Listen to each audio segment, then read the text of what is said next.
kesan yang keliru, sehingga potensi dan energi kita yang sebenarnya itu besar sekali itu jadi tidak bisa keluar. Nah, inilah yang kita mau sebut dengan namanya raksasa yang terbelenggu. Saking lamanya terbelenggu, akhirnya tertidur. Makanya malam ini kita mau bangunin raksasa kita yang ada dalam diri kita mau bangunin potensi dan energi dalam diri kita yang diam-diam sudah terbelenggu sekian lama dan sampai tertidur, supaya akan beri kekuatan lagi buat kita dalam menjalankan usaha kita, khususnya sekarang ini dalam konteks ini kita di AFC ya. Nah, malam ini kita sharing-sharing aja, seperti tadi saya cerita ya. Nanti teman-teman juga boleh kalau di tengah-tengah mau kita ada interaksi lagi. Nah, agar pembahasan kita lebih realistis, tadi kan kita ngomong saya ada potensi besar. Tapi sebesar apakah potensi itu supaya kita bisa lebih realistis? Apakah benar-benar kita tuh manusia super yang seperti Avenger yang tidak terkalahkan gitu ya? Avenger aja ada kalahnya ya, setelah di Endgame ada kalahnya juga ya. Nah, sekarang kita lebih rasional, supaya kita lebih realistis, lebih proporsional dalam kita bahas. Ada statement, saya kutip satu statement yang umum diberikan dalam motivasi, tapi menurut saya pribadi itu motivasi itu kalau sampai itu keyakinannya keliru, itu juga membuat kita bisa desperate, kita bisa putus asa juga kalau merasa, aku kok nggak bisa. Contoh, ada yang menyatakan, dulu saya pernah ikut seminar training, itu kebetulan yang bawain dia trainer di Putri Indonesia. Nah, di situ dia ngomong, kamu punya kekuatan yang tak terbatas. Kamu asal kamu mau, kamu berpikir kamu bisa, maka kamu akan bisa. Nah, itu bahaya sekali. Gimana kalau kita berpikir bahwa kita bisa terbang, kita akan terbang. Potensi kita besar sekali, iya, karena kita diciptakan Tuhan, manusia itu semua unik, tidak ada Tuhan menciptakan manusia tidak ada potensi, tidak mungkin.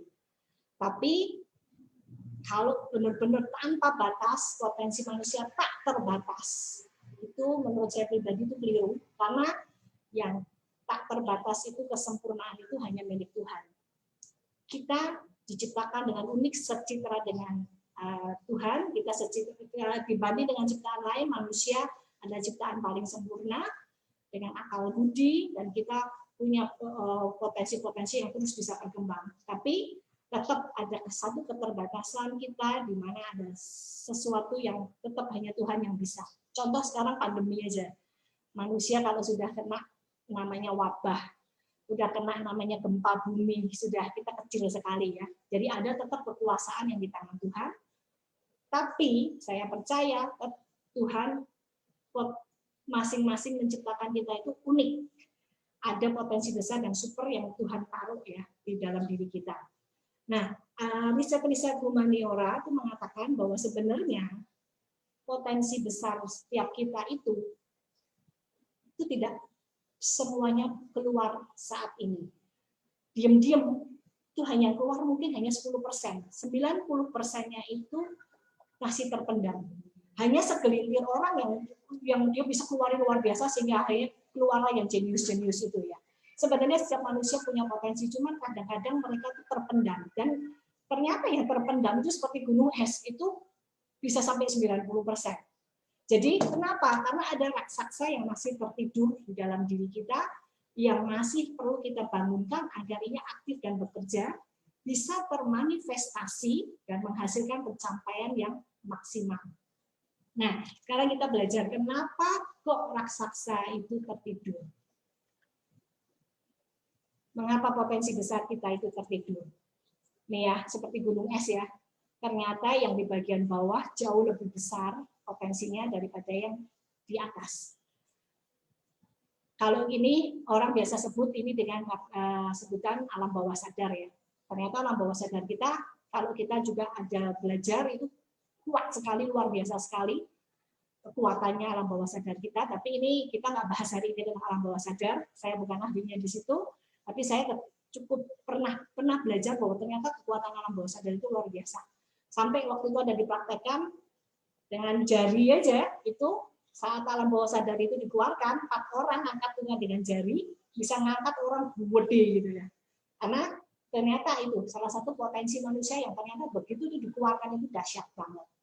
Nah, seringnya kita nggak tahu bahwa kita itu punya potensi besar yang sebenarnya itu belum termanifestasi. Sekarang kita bahas ya, apa sih itu potensi? Nah, potensi itu sebenarnya apa sih? Menurut teman-teman potensi itu apa?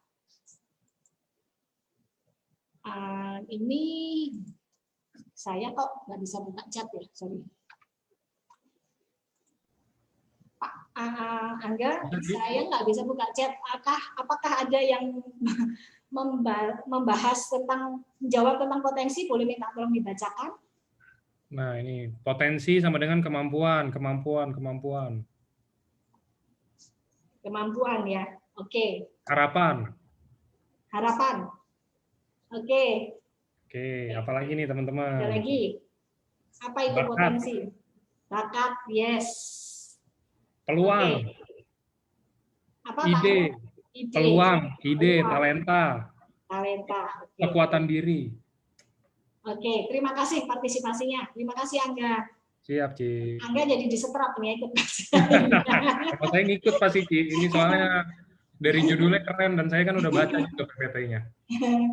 Ya, thank you Angga.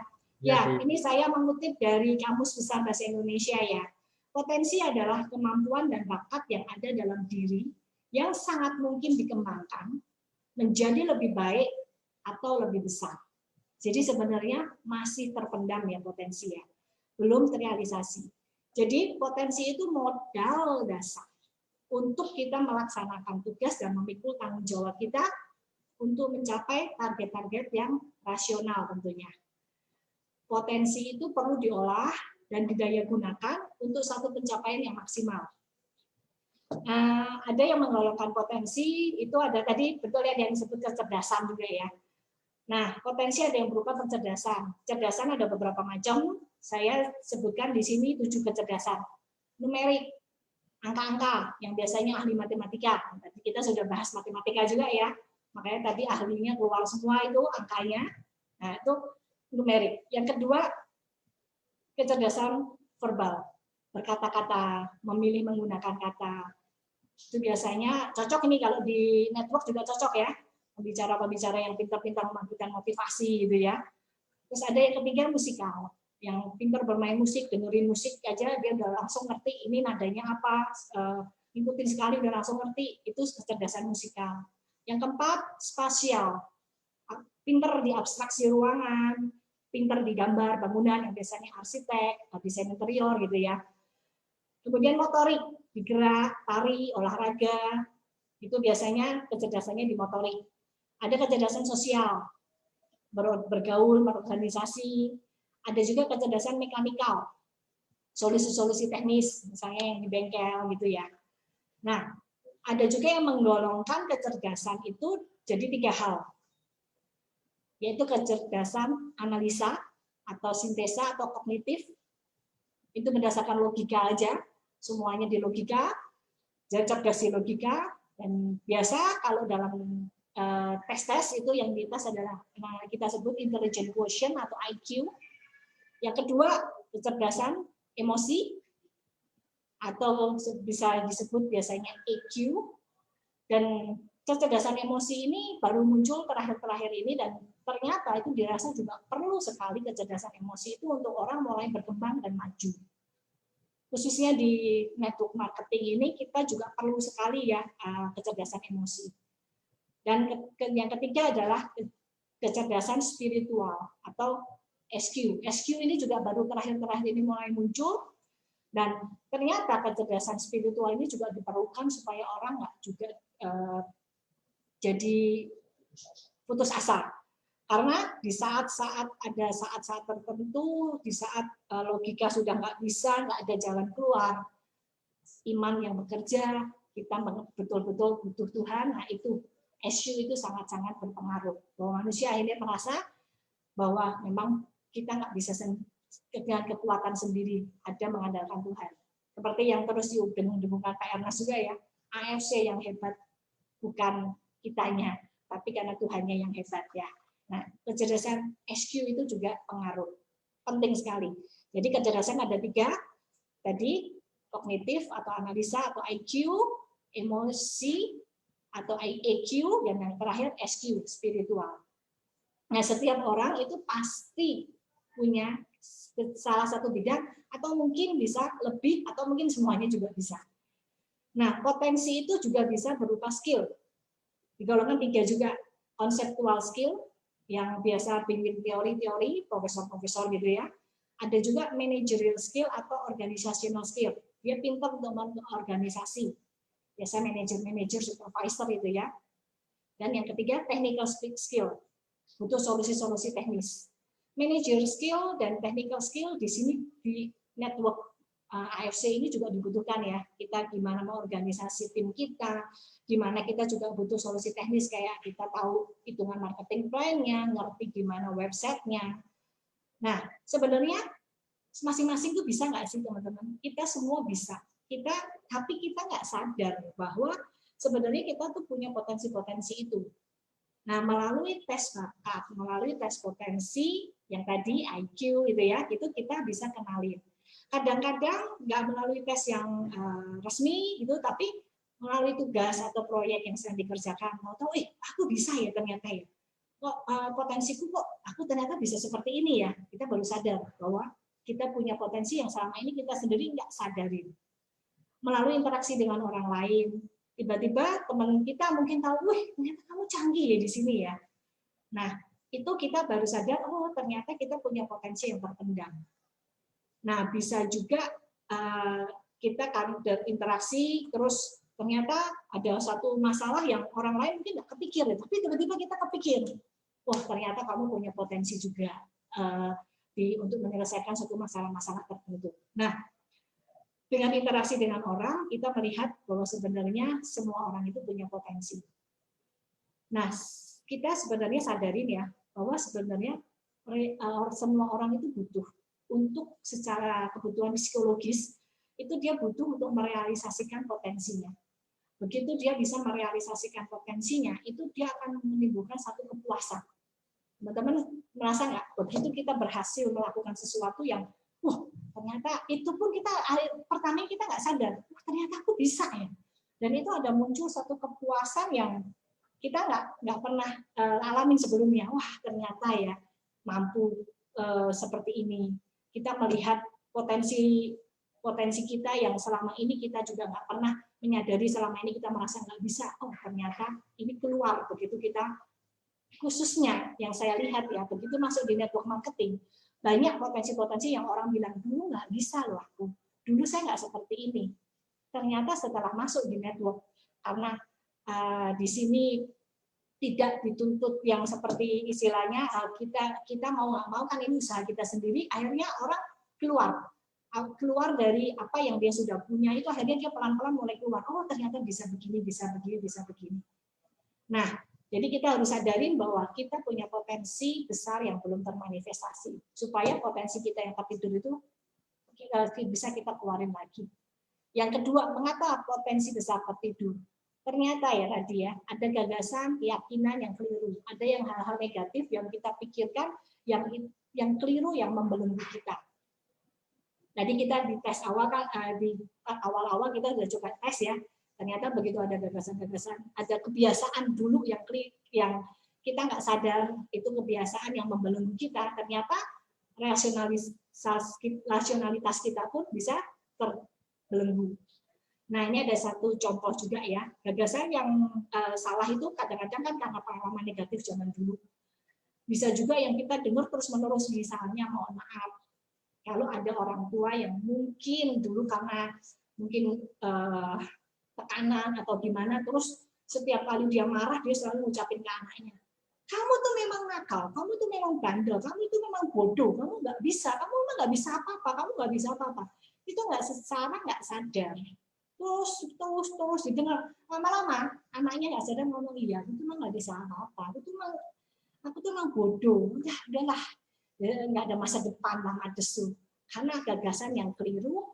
Padahal sebenarnya dia punya potensi yang luar biasa, tapi karena dia keliru ada pikiran-pikiran kelilingnya itu yang mengatakan keliru, akhirnya itu mempengaruhi nasibnya dia di masa depan. Contoh ya yang paling gampang, ada seekor bayi gajah, dibesarkannya dia di kandang. Nah, di kandang itu ada satu tonggak di tengah lapangan, di tengah kandang itu ada satu tonggak kecil. Terus dari bayi gajah itu diikat dengan tali di kakinya. Sehingga karena dia masih bayi kan dia nggak ngerti, dia begitu jalan jauh sedikit dari tonggaknya kan dia sudah langsung ada yang ikat gitu ya.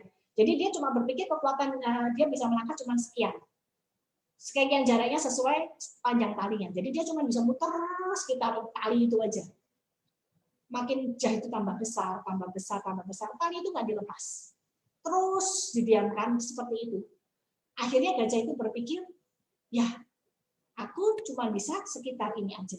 Padahal itu talinya kecil, tonggaknya juga nggak terlalu besar.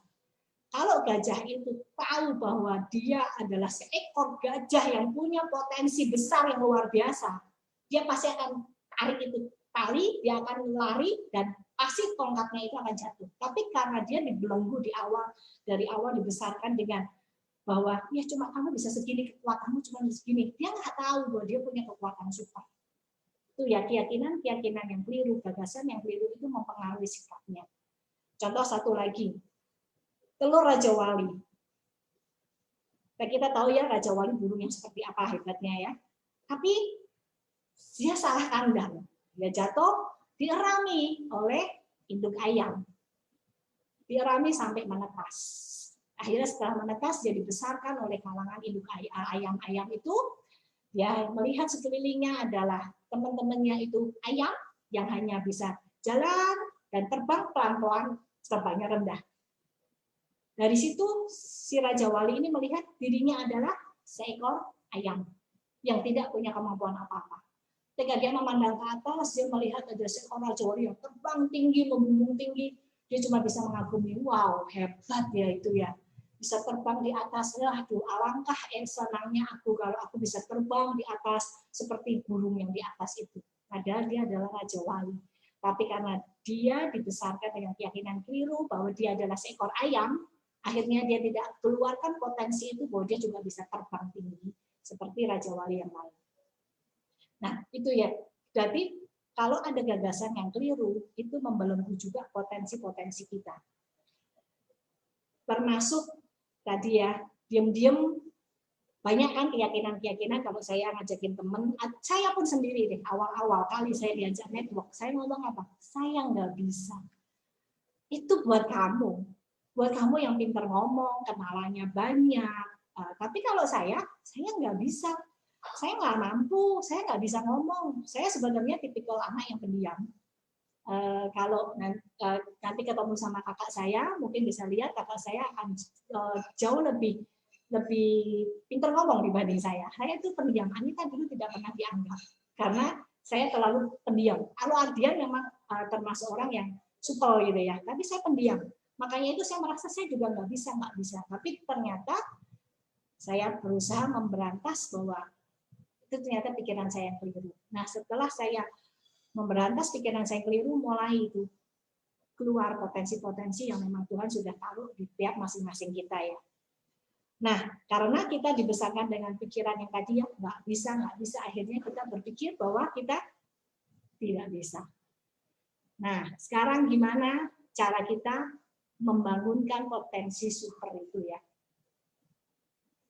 Nah, yang pertama kita mulai, tadi kita sudah tahu bahwa kita punya potensi, berarti kita harus yakinin dalam diri kita bahwa kita punya potensi yang besar. Tadi kita sudah belajar yang di depan, ada beberapa kecerdasan, ada beberapa skill.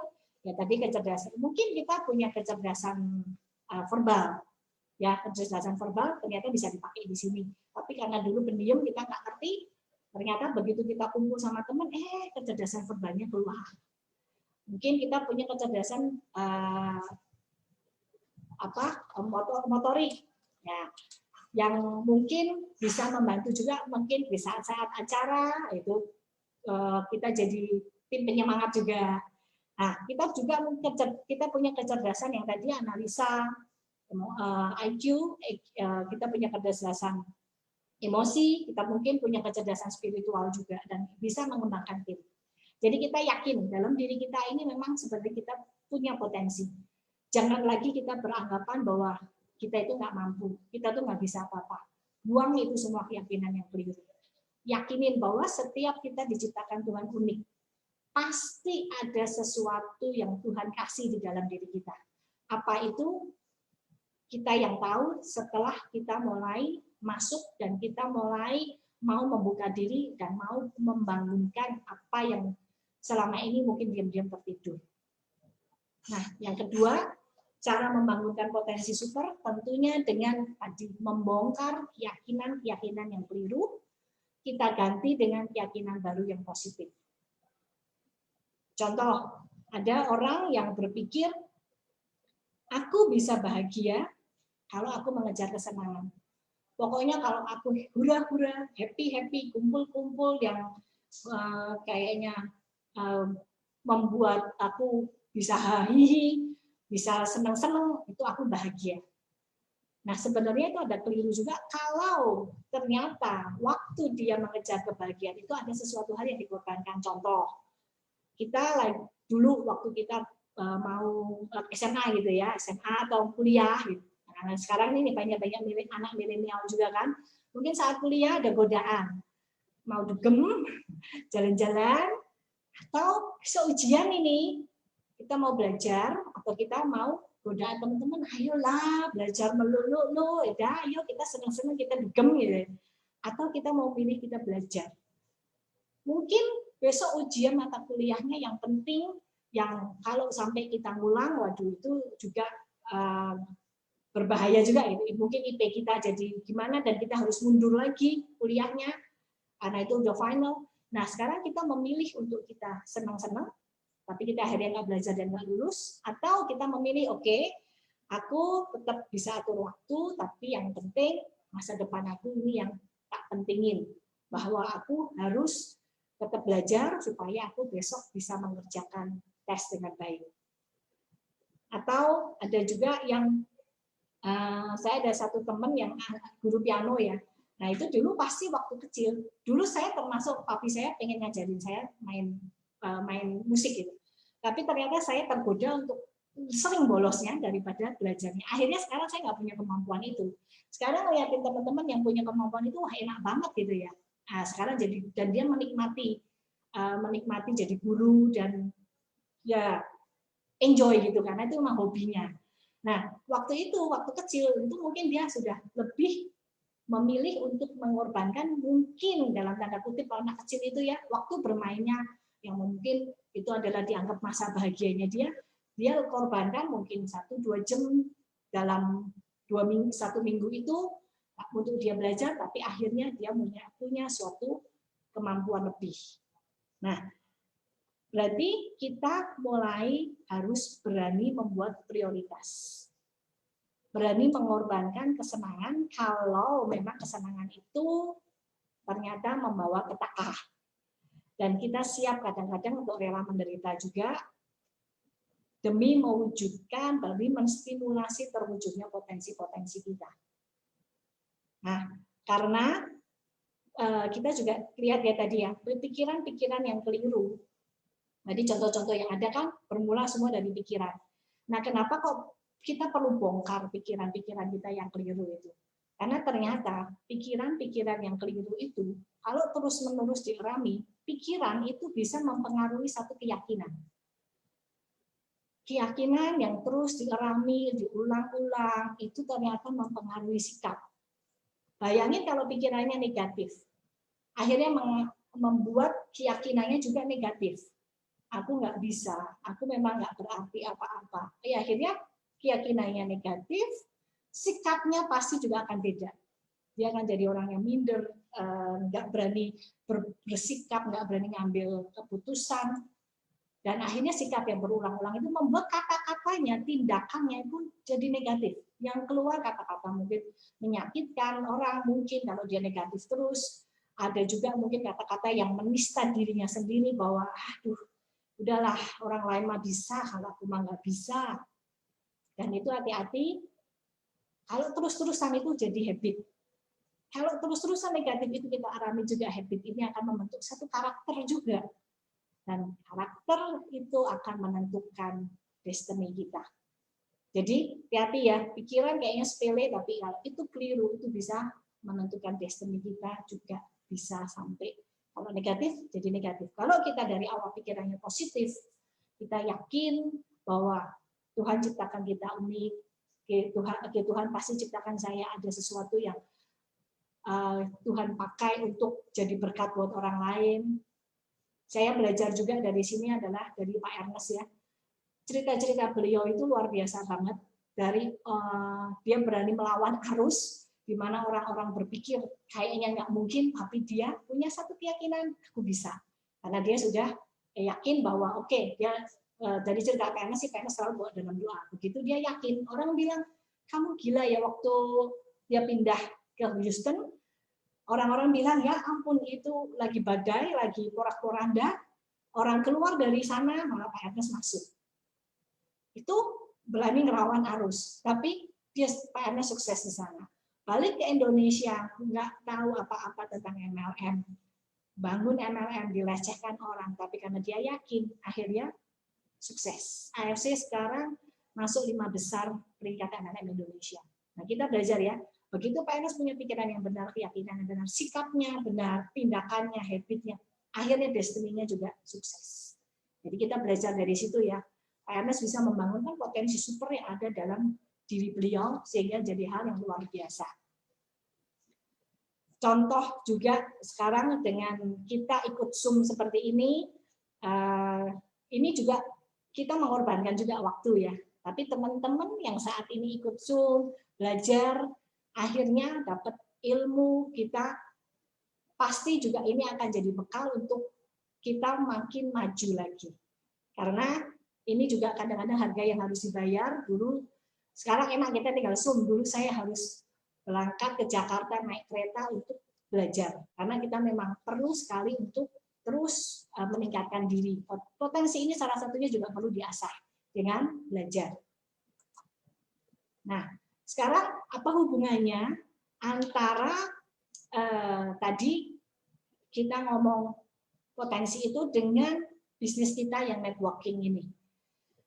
Kebanyakan yang saya temuin, mungkin teman-teman lain juga temuin, dalam orang masuk ke dunia network itu banyak sekali di awal-awal pikiran-pikiran yang keliru.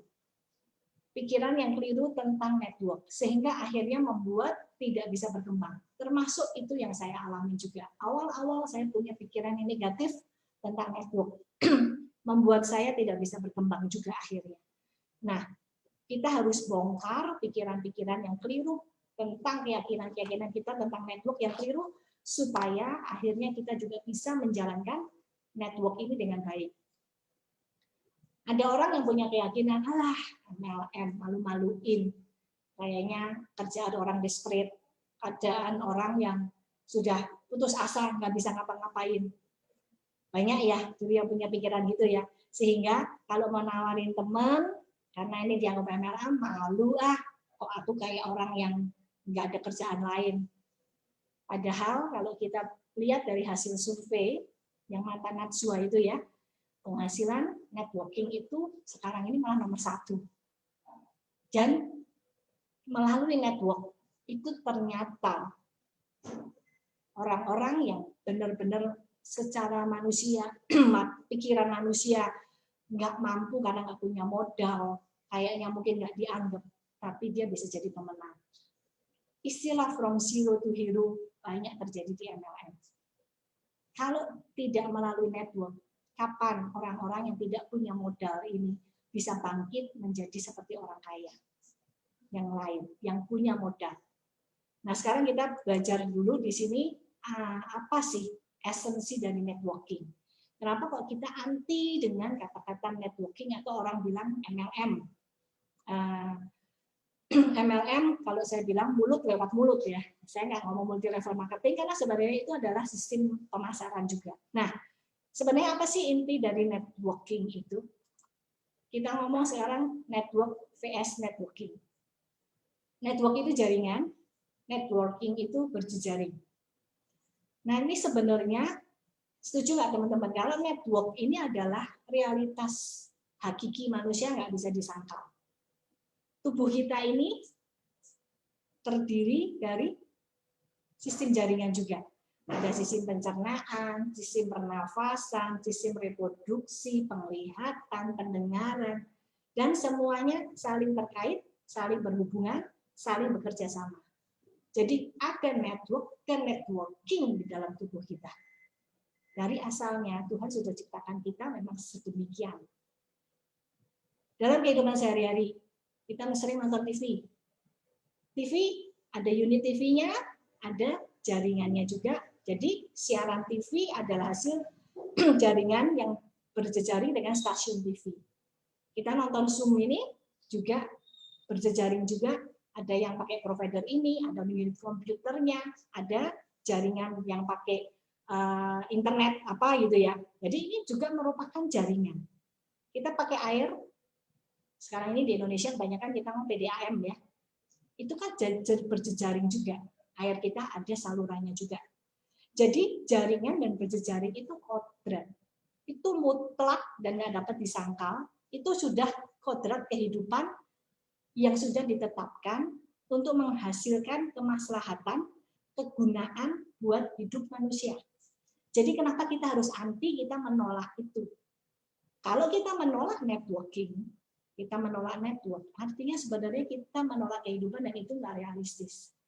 Keyakinan yang keliru inilah yang perlu kita bongkar supaya ketika kita menjalankan ini kita nggak lagi malu.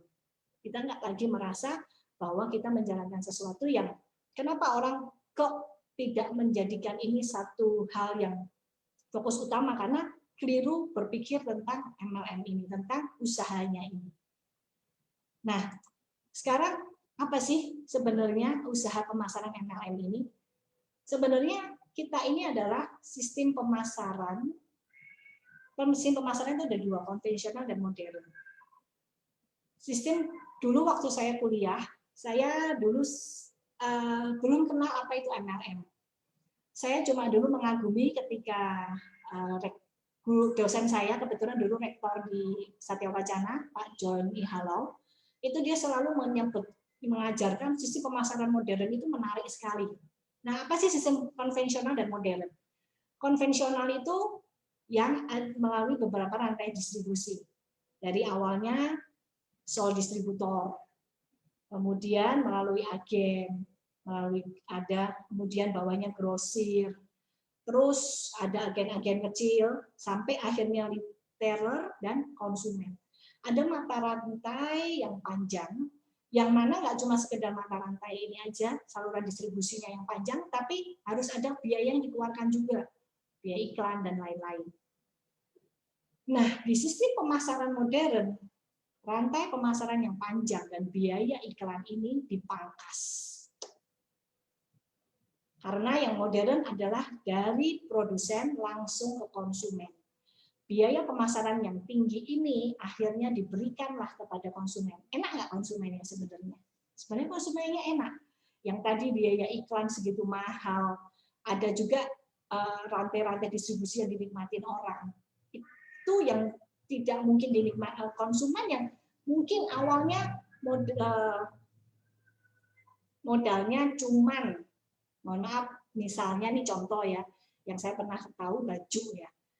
Kebetulan dari saya juga konveksi, dia bilang, wih, saya jual modal cuma 60.000 ke dia. Setelah melalui pemasaran, dikasih label merek, masuk ke Matahari, jadinya 500.000. Itu berapa kali naik? Orang nggak sadar. Konsumen yang akhirnya beli mahal kan, belum diiklanin iklannya lagi. Dan berapa keuntungan yang sudah diambil para rantai distributor ini. Nah, kalau di modern itu dipangkas dikasih ke konsumen. Nah, konsumennya terserah, dia mau jadi end user atau dia mau memasarkan lagi. Seperti kita di AFC saat ini, kita mau jadi user, sih oke, kita mau memasarkan lagi, ya kita dapat keuntungan.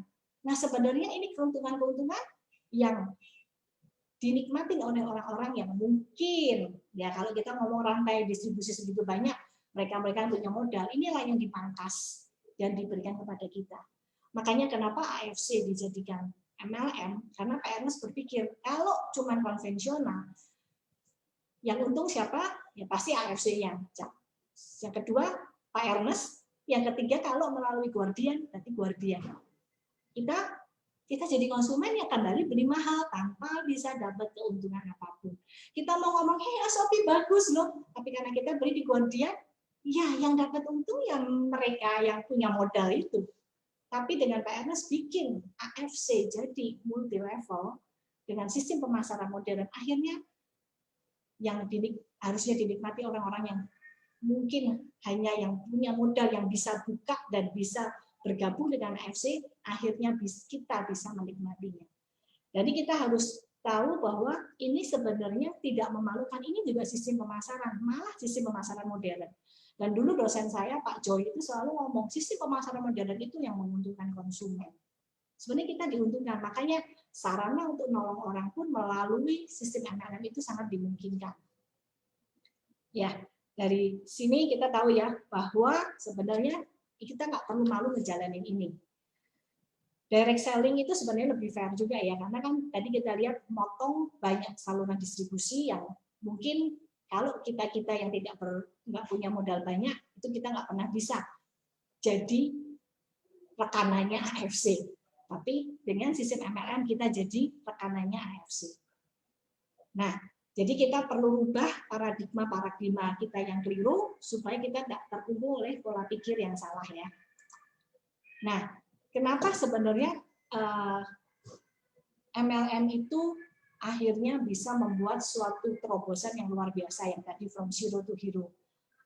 Seperti yang saya alami juga ya, saya nggak pernah berpikir waktu 2 tahun yang lalu dalam keadaan posisi lagi diizinkan Tuhan untuk ditarik mundur gitu ya, bahwa bisa jadi seperti ini kalau tidak melalui sarana MLM. Nggak pernah kepikir karena kita juga nggak punya modal, mau usaha apa juga nggak ngerti. Tapi kenapa bisa jadi seperti ini? Karena ini di MLM ini, di network ini terjadi hukum sinergi. Hukum sinergi itu apa sih? Penambahannya nggak lagi linear. Nggak lagi 3 tambah 3 sama dengan 6. Tapi sudah eksponensial. Hukum sinergi itu kalau gampangnya dicontohkan, misalnya saya bisa angkat beban 25 kilo. Kemudian saya dibantu oleh Angga mungkin lebih kuat dari saya, bisa angkat 40 kilo. Nah kalau linear adalah saya dan Angga akhirnya angkat bareng, dibantu dengan tongkat. Kita angkat bareng-bareng yuk berdua. Dibantu dengan tongkat, bebannya kita angkat bareng. Enggak lagi 25 tambah 40 jadi 65 kilo yang mampu kita angkat. Ada kemungkinan saya dan Angga berdua bisa angkat 100 kilo. Karena sudah mulai terjadi hukum sinergi. Ada kerjasama, ada terjadi hukum penggandaan. Nah, sekarang kita sudah tahu potensinya sebenarnya kalau kita jalani network ini bagaimana. Kita bisa menjalankan sesuatu network ini jadi lebih mengubah kehidupan kita juga, mencapai destiny kita untuk yang lebih baik lagi. Nah, sekarang bagaimana cara membangun network yang optimal? Nah, di MLM itu uniknya adalah kita di sini kerja dengan banyak teman-teman, jadi kita adalah bisnis manusia.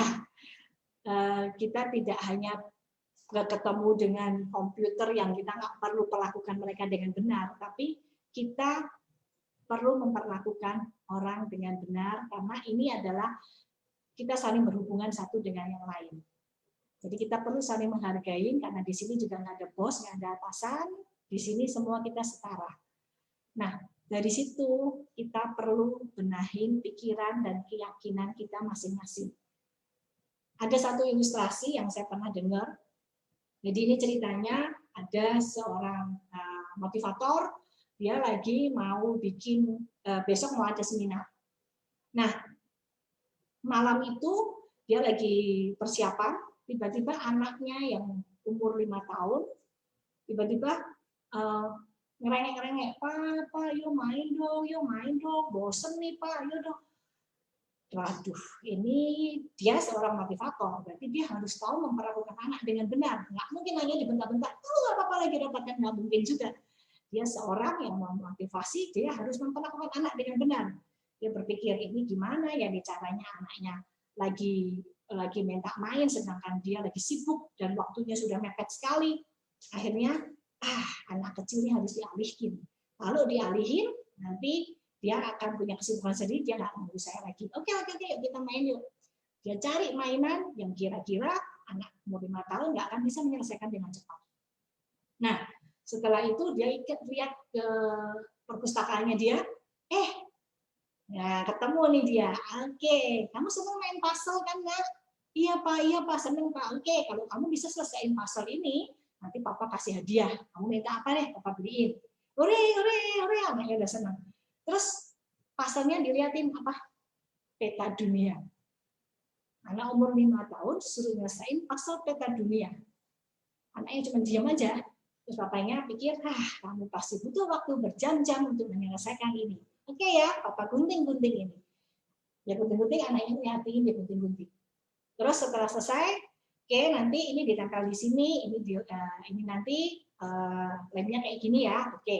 Terus setelah itu dia tinggal, oke, aku mau bikin ini, mungkin kalau 2 jam, 3 jam, dia pasti nggak kelar lah. Dia sampai nyelesain, tiba-tiba nggak berapa lama, mungkin 5-10 menit kemudian anaknya juga teriak, hore, selesai.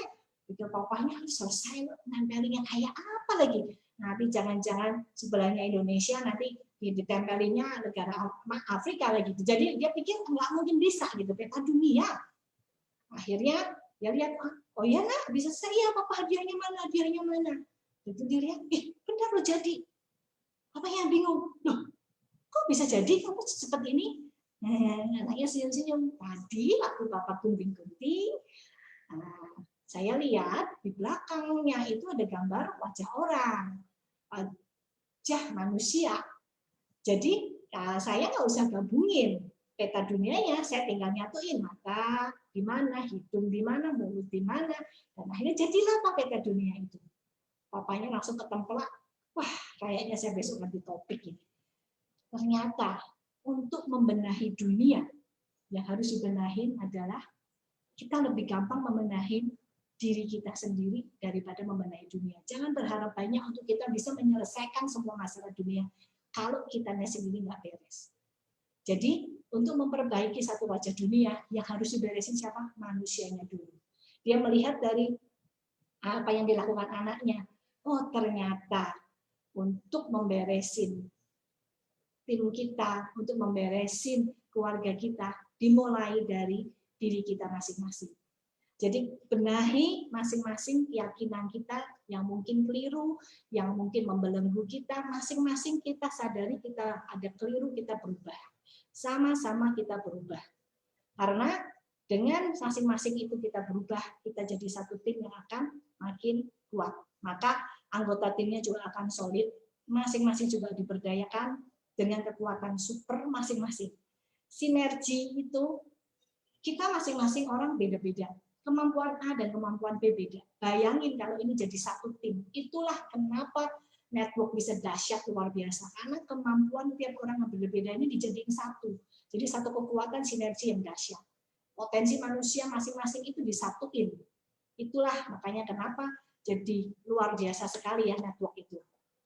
Nah, yang kedua, selain bagaimana membangun network dengan optimal, pahami keunikan dari setiap anggota tim. Kita tahu ya, setiap orang adalah beda-beda.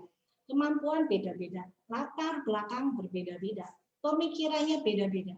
Kita nggak bisa minta, kenapa sih si A ini nggak bisa kayak si B?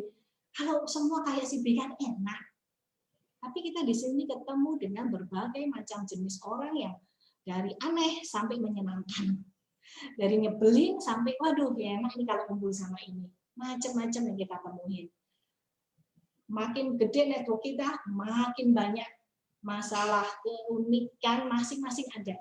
Tapi yang penting kita harus mengerti dan pahami keunikan tiap anggota tim. Jangan tuntut masing-masing itu semua sama. Kita harus melakukan A mungkin beda dengan melakukan B, mungkin beda dengan melakukan C.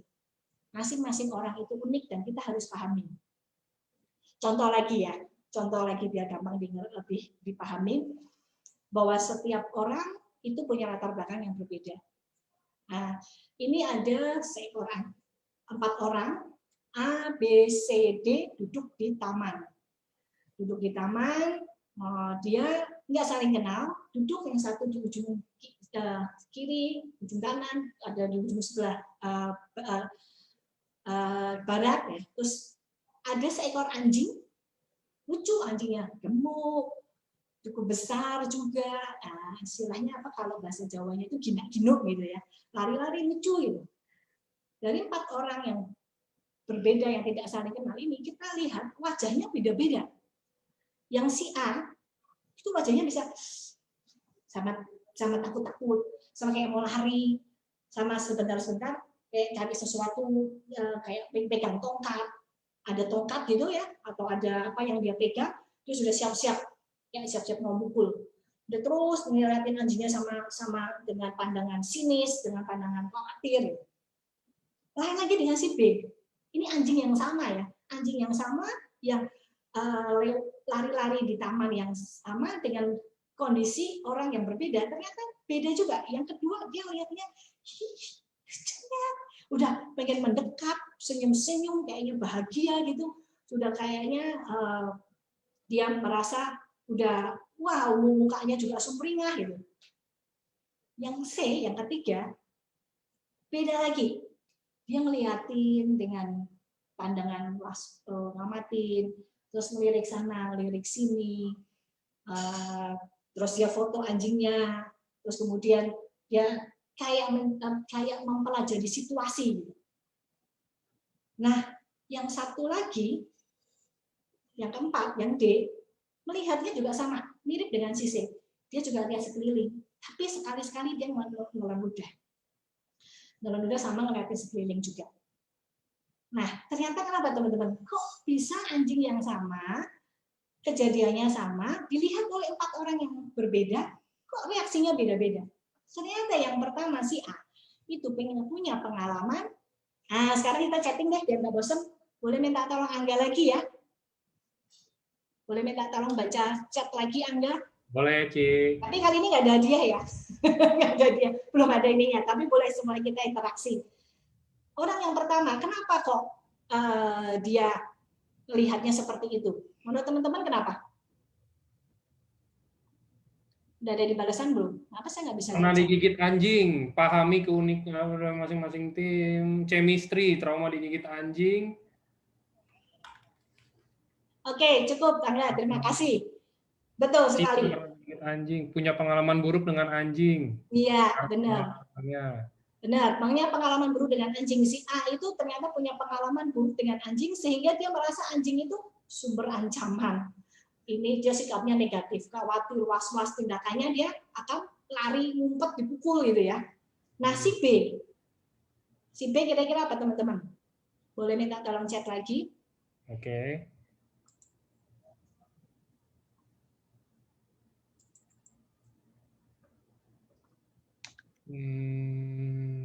Dog lover, piara anjing, dog lover. Ya, piara anjing juga sih, banyak. Betul, betul. Terima kasih. Betul. Yang kedua, dia memang senang sama anjing. Jadi anjing itu dianggap adalah surga. Wah, menyenangkan, bawa kegembiraan. Jadi sikapnya terbuka, gembira. Kayak zona udah. Halo. Ya? Enggak, sorry Ci, lagi telepon. Oke.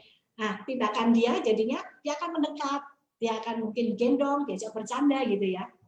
Yang ketiga, kenapa menurut teman-teman? Kok satu dia ngawasin sekeliling sambil difoto, terus sesekali dia sambil pegang handphone gitu. Kenapa menurut teman-teman? Ada jawaban nggak? Sebentar. Peluang untuk mencuri dijual, kasih informasi anjing hilang, takut digigit.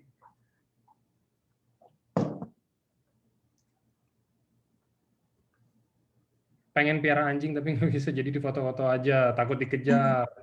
Takut dikejar, oke. Oke, terima kasih. Ada nggak yang coba pedagang anjing? Ternyata dia adalah pedagang anjing, sehingga dia berpikir anjing itu adalah datangin duit. Makanya dia foto, dia lihat kira-kira kalau saya pasarkan ini dapat duit berapa ini ya. Tapi dia kenapa lihat sekeliling, ini ada yang punya nggak ya? Kalau nggak ada yang punya, gua ambil nih, cuan, John. Nah yang keempat ada yang jawab, ada yang jawab nggak, chatting nggak? Enggak. Kenapa ini yang keempat? Jiji nggak bisa bisnisin anjing, hobi makan RW. Iya betul sekali, betul sekali. Yang keempat ternyata dia hobi makannya media pikir, waduh nih gemuk gina-ginu, enak ini rasanya nih, makanya dia sesekali jalan mudah. Ya terima kasih ya Angga ya, terima kasih. Jadi kita lihat ya, kejadian yang sama, anjing yang sama, dilihat oleh orang yang dengan latar belakang yang berbeda. Sikapnya mereka berbeda. Makanya itu kita perlu memahami masing-masing teman-teman kita itu seperti apa. Enggak bisa kita anggap semuanya sama. Masing-masing kalau masih perlu dibenahin, ya kita benahin dulu masing-masing kekeliruan-kekeliruannya. Kayak tadi yang mereka takut anjing, berarti kita harus benerin dulu. Anjing itu lucu loh, anjing itu nggak gigit, nggak semua anjing gigit. Kita benerin dulu pikiran-pikirannya. Nah, karena itu ya, kalau kita itu kenapa kok mereka sikapnya begitu, ya tadi keyakinan yang pikiran yang keliru berulang-ulang akhirnya melahirkan satu keyakinan dan sikap yang keliru juga, dan itu akan melahirkan mempengaruhi tindakannya dia. Contoh nih ya, kalau dalam sehari-hari kita di network, aduh capek deh, ditolak terus, susah deh jalaninya. Padahal kalau kita mau benerin pikiran kita ya, apa ada sih kita usaha yang tidak pernah ditolak? Apa ada kita buka rumah makan, buka toko, kadang juga ngalamin sepi. Apalagi kondisi sekarang ya, banyak kejadian orang yang sampai sudah tutup udah banyak banget ya. Jadi semua usaha itu juga pasti susah. Apalagi di awal-awal itu pasti susah. Nggak selamanya mulus. Nah, justru kita harus benerin pikiran kita.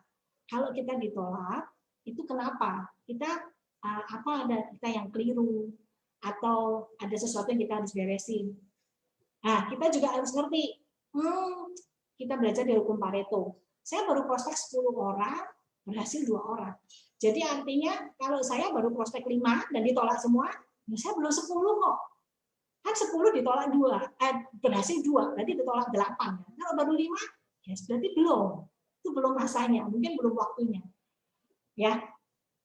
Thomas Alva Edison itu gagalnya, ya, tadi saya ngomong cuma angka ya 10, cuma jari ya. Thomas Alva Edison itu gagal 10.000 kali. Tapi setiap kali dia gagal, dia nggak ngomong, aduh aku kok gagal. Dia mau ngomongnya apa? Oke, aku ketemu nih satu hal lagi yang aku nggak boleh lakuin. Jadi setiap kali kita ada masalah dan ditolak orang, kita lihat, gimana sih saya salahnya?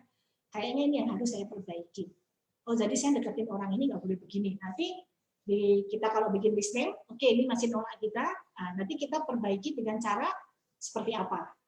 Jadi mungkin beberapa lama lagi kita perlu follow up lagi dengan pendekatan yang berbeda. Nah, contoh lain, misalnya MLM itu susah, orang alergi kalau ditawarin MLM. Ya tadi saya udah cerita di awal ya, perbarui dulu pikiran kita tentang MLM. Sehingga kita bisa yakinin orang bahwa MLM itu tidak seburuk yang mereka pikir. Justru di lewat MLM ini kita bisa membangun suatu bisnis yang mungkin bahkan menolong orang-orang sekitar kita yang mungkin kita pikir, aduh itu orang kesian banget ya, kapan dia bisa maju. Tapi ternyata melalui sini itu bisa. Nah tadi ya MLM itu adalah distribusi modern, terus memungkinkan kita dengan modal kecil tapi kita bisa jadi pengusaha juga, mendapatkan hasil yang besar. Kalau mau ngomong lagi, MLM itu sebenarnya usaha yang low risk high gain. Kebanyakan kalau kita mau usaha di luar yang konvensional itu high risk, mungkin bisa high gain tapi ada juga yang low gain malahan. Balik modalnya, BEP-nya tuh mungkin baru 5 tahun lagi. Contoh franchise Indomaret, waktu itu saya pernah awal-awal tuh sampai diajakin join sama saudara, mau nggak buka ini? Ternyata begitu dihitung-hitung, balik modalnya tergantung tempat bisa 3 tahun sampai 5 tahun. Kalau ternyata sepi, banyak pesaing sebelahnya buka lagi, nasib lah, gigit jari lah, nggak tahu kebaliknya kapan. Tapi lewat AFC kita modal awal cuma sampai diamond, seumur hidup 1 kali, tapi bisa hasil dapat bonus harian, bulanan, bahkan tahunan. Low risk, high gain. Jadi kita juga harus ngerti bagaimana cara menjelaskan juga tentang MLM ya. Dan MLM itu sebenarnya sarana aktualisasi diri juga ya, yang lebih fair dan sebenarnya nyaman. Nggak sikut-sikutan untuk menjatuhin orang, tapi ngebangun orang untuk kita sukses. Itu kan enak. Lebih dari pemenang. Dia menang, kita juga menang. Contoh nih, kalau kita kerja di karyawan, mau jadi direktur, kalau kita baru start fresh graduate sampai mau jadi direktur butuh berapa tahun? Kalau nggak punya kenalan, merintisnya tuh lama juga ya. Biasa agak lebih cepat kalau memang benar-benar hebat sekali atau mungkin punya ada KKN sedikit lah, gitu ya. Jadi mungkin bisa langsung naik. Nah, kalau kita di sini, kalau hitungan setahun, kayaknya gaji direktur udah lewat semua juga. Nggak pernah nyangka bisa dapat gaji direktur, bahkan lebih dari direktur, hanya dalam waktu singkat di AFC ini. Nah, oke. Ini salah satu contoh-contoh yang mungkin pemikiran itu, kalau saya sebutin semua mungkin agak banyak. Jadi saya kasih contoh beberapa aja ya teman-teman ya. Karena contoh-contohnya banyak banget. Nah, yang ketiga, bagaimana membangun network dengan optimal? Kita harus membangun sikap leadership. Leader itu tidak harus upline, belum tentu leader. Pemimpin di perusahaan pun belum tentu punya sikap seorang leader. Leader itu beda dengan pemimpin. Bisa jadi downline, tapi dia ada di bukan posisi di atas, tapi dia lebih punya sikap leadership daripada upline-nya. Jadi masing-masing kita itu wajib perlu membangun sikap leadership kita. Bisa jadi setelah struktur, aku kan downline, ngapain aku bantu leadership? Kita tetap bakalan punya downline lagi, kita akan punya tim. Jadi setiap orang itu perlu membangun masing-masing sikap leadership. Bisa jadi struktur kita di bawah, tapi kita punya jiwa kepemimpinan dan kita bisa mimpin tim kita jauh lebih bagus daripada para upline kita. Nah, gimana sekarang untuk cara membangun sikap leadership? Yang pertama, motivasi internal kita harus beres dulu. Tadi ya kita sudah sadarin ya bahwa untuk membereskan dunia, yang harus dibereskan adalah wajah kita masing-masing, diri kita masing-masing. Jadi dalam kita, internal kita beresin dulu. Kita perlu jadi termometer atau termostat, teman-teman? Boleh chatting. Minta tolong Anda lagi ya. Kita harus jadi termostat atau termometer.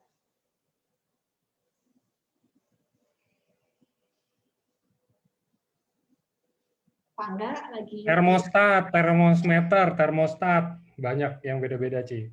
Beda-beda ya. Ada yang jawab termometer, ada yang jawab termostat ya. Oke, terima kasih Angga. Oke, yang benar kita harus jadi termostat. Apa sih beda termometer sama termostat? Termometer sekarang makanan sehari-hari ya. Setiap kali kemanapun kita selalu ditembak itu sama termometer. Termometer itu dia mengikuti keadaan sekeliling. Kalau yang ditembak suhunya tinggi, ya dia jadi tinggi 38. Kalau suhunya rendah, ya dia 36, 36. Jadi dia tergantung sekeliling. Sekelilingnya apa, dia ikutin seperti apa. Sekelilingnya negatif, dia jadi negatif. Tapi kalau termostat, dialah yang menentukan suhu di ruangan itu. Contohnya AC. Kalau kita sekarang, saya mau suhunya 23 derajat. Ya, termostat akan terus bertahan dengan 23 derajat. Saat mungkin kita buka pintu, dia akan naik lagi. Pokoknya dia akan usahakan ruangan itu 23 derajat. Dia terus stabil di situ. Mau sekelilingnya panas, karena situasinya panas, ya dia bekerja lebih keras. Supaya suhu yang dijaga di seluruh ruangan itu adalah 23 derajat. Jadi beda ya, termometer itu dia tidak punya pendirian. Pokoknya orang lain negatif ikut negatif, orang lain begini ikut begini, orang lain down ikut down.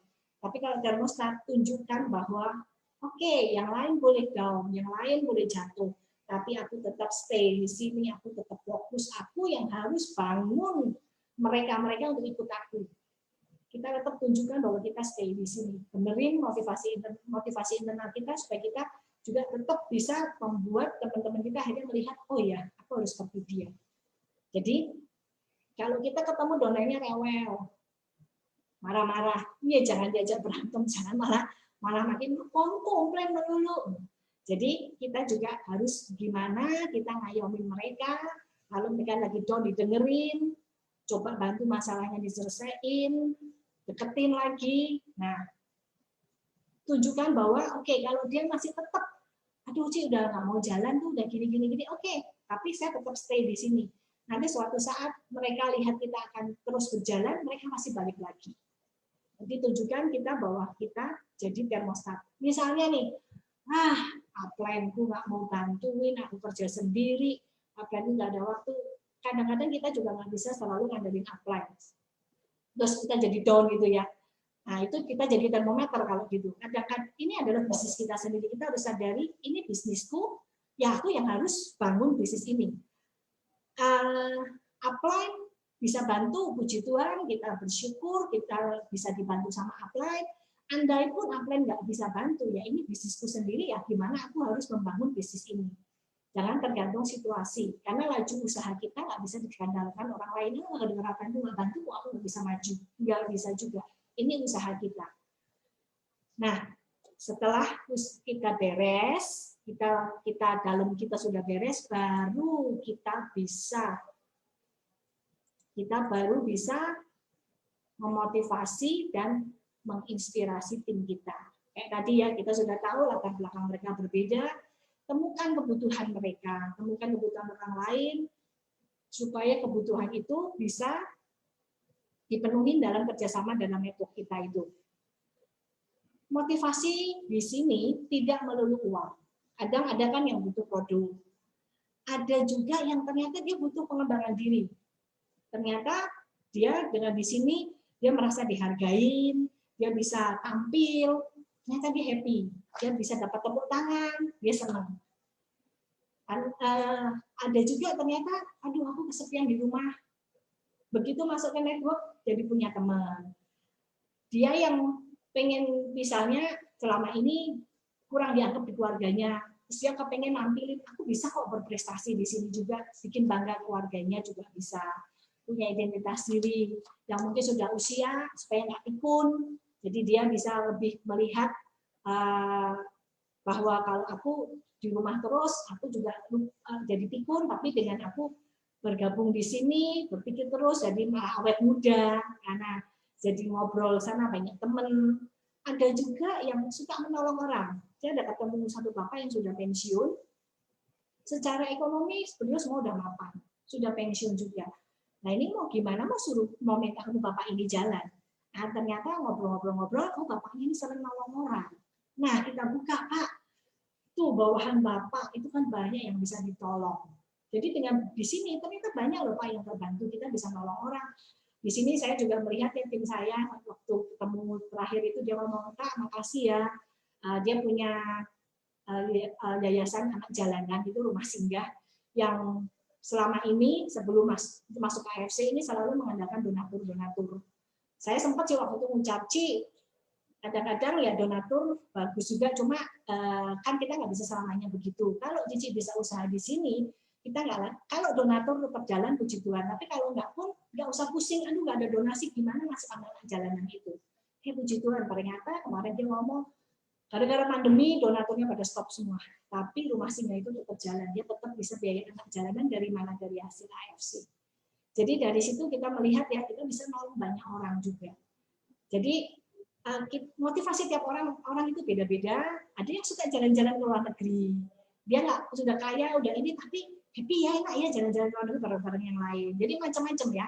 Mungkin karyawan, salah satunya saya dulu waktu akhirnya saya memberanikan diri untuk keluar dari jadi karyawan, saya sudah capek dengan 7P.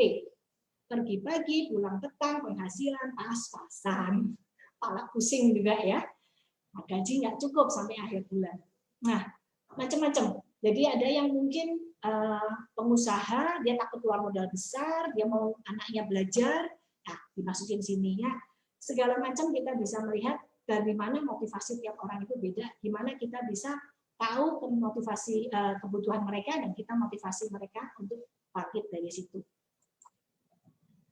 Dan yang ketiga, untuk membangun sikap leadership salah satunya kita dengan memberdayakan. Jadi kita perlu mengkaderisasi mereka. Kita perlu membuat teman-teman kita ini berdaya. Nah, oh ya, sebelum saya ke memberdayakan, saya ketinggalan satu contoh. Untuk memotivasi atau menginspirasi tim itu tadi salah satu contohnya ya. Motivasi tiap orang beda-beda. Ini salah satu contoh. Ada tiga tukang batu. Tukang batu yang pertama, semua lagi melakukan hal yang sama, membangun tembok.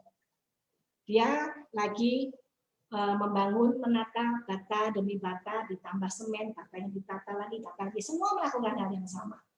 Tapi sikap tiga orang ini berbeda. Yang pertama, dia menyusun aja dengan wajahnya biasa-biasa aja ya, tanpa pandangannya kosong ke depan ya, melambil-melamun, pelan ngerjainnya. Yang kedua, dia lebih hati-hati lagi. Lebih hati-hati, lebih kalau dilihat sekilas sikapnya agak lebih positif dibanding yang pertama. Dan yang ketiga, ternyata lebih bersemangat lagi kerjanya, menatanya pun presisinya diatur, semuanya diatur. Nah, ketika ditanya bisa semuanya melakukan hal yang sama. Kenapa kok masing-masing ini cara bekerjanya berbeda? Ternyata yang pertama ketika ditanya, Pak, lagi ngapain? Saya ngelihat, saya lagi nyusun nih batu satu dengan yang lain, satu-satu saya tempelin. Yang kedua, Pak, lagi ngapain? Saya lagi mandung tembok. Yang ketiga, Pak, lagi ngapain? Wah, ini aku sedang bangun istana. Lihat ya, motivasinya yang satu cuma ya dah isi waktu lah. Ini lihatnya terlalu motivasinya kurang kuat. Yang kedua lumayan lah bangun tembok. Dia cuma menyusun batu nggak kelihatan satu wujudnya mau apa. Yang kedua lumayan lah bangun tembok gitu. Tapi yang ketiga dia sudah punya, aku mau bangun istana. Istana harus apa? Harus megah, harus bagus, harus mewah. Sikapnya pun berbeda. Jadi motivasi tiap orang itu harus kita keluarin supaya ketika dia tahu aku mau bangun istana, dia akan melakukan hal itu juga berbeda dengan yang cuma sekedar mau cuma menyusun batu demi batu. Ya, oke. Yang ketiga, baru kita perlu memberdayakan atau mengkaderisasi. Mengkaderisasi itu kita perlu melatih tim untuk mandiri. Seringkali kita kayaknya baik, kayaknya kita mau nolong, udahlah kasih aku semuanya, udah lewat nggak apa-apa, kamu nggak usah ngapain dan nanti aku yang kerjain. Awal-awal orang bergabung mungkin nggak ngerti, ya kita bantu dulu. Tapi setelah itu kita perlu ajarin untuk dia mulai ngerti, khususnya ngerti website, ngerti marketing plan, ngerti produk. Kita mulai mengkaderisasi mereka untuk dia juga bisa berkembang. Memberdayakan bukan memperdayakan. Kalau kita tidak melakukan kaderisasi, sebenarnya kita memperdaya mereka. Kayaknya baik, semuanya aku enak lo dibantu apa, tapi dia nggak tahu apa-apa. Padahal banyak, coba teman-teman nanya ke tim teman-teman, begitu mereka ngerti website, begitu mereka ngerti marketing plan, itu mereka langsung potensinya berkembang. Kemarin saya baru ketemu juga dengan Lisa, dia cerita awal-awal aku nggak belajar, Ci.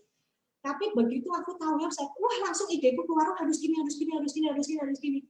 Ternyata begitu mereka menguasai, itu mereka lebih berdaya. Meskipun awalnya kayaknya kita baik nolongin, tapi kita tidak mengkaderisasi mereka, itu kita keliru. Ya, gimana sekarang caranya untuk kita kaderisasi, proses kaderisasi. Yang pertama, I do, you watch. 100% kita yang lakuin. Ini ya tak ajarin. Ya, kita presentasi, dia lihat, oke, caranya begini, cara begini. Mungkin beberapa kali masing-masing orang beda-beda. Jangan tuntut masing-masing sama. Jangan. Aku kemarin presentasi sama dia 3 kali dia udah pintar. Kamu kok nggak ngerti-ngerti? Masing-masing orang beda. Jadi kita lihat porsinya, tapi tetap siapapun dia, meskipun dia mungkin kerasanya kayaknya nggak mampu, tapi pada dasarnya pasti kalau mau belajar itu pasti bisa. Kadang-kadang bukannya nggak bisa, nggak mau. Jadi ajarkan untuk masing-masing semua bisa. I do, you watch. Kamu lihat aja. Yang saya ngomongin sama terus. Presentasi kita kan itu aja juga. Bahannya nggak lari-lari. Jadi pasti bisa. Yang proses kedua, I do, you help. 80% kita yang ngelakuin, 20% mulai dia. Kita mulai, misalnya kita presentasi tengah-tengah, kemarin apa itu? Nah, pancing dia, testimoni, entah nanti sedikit dia yang jelasin, seakan-akan dia membantu. Tapi kita masih lebih banyak kita yang bantu. Sampai kita lihat, oke, ini udah mulai bisa dilepas pelan-pelan. Tahap yang ketiga, you do, I help.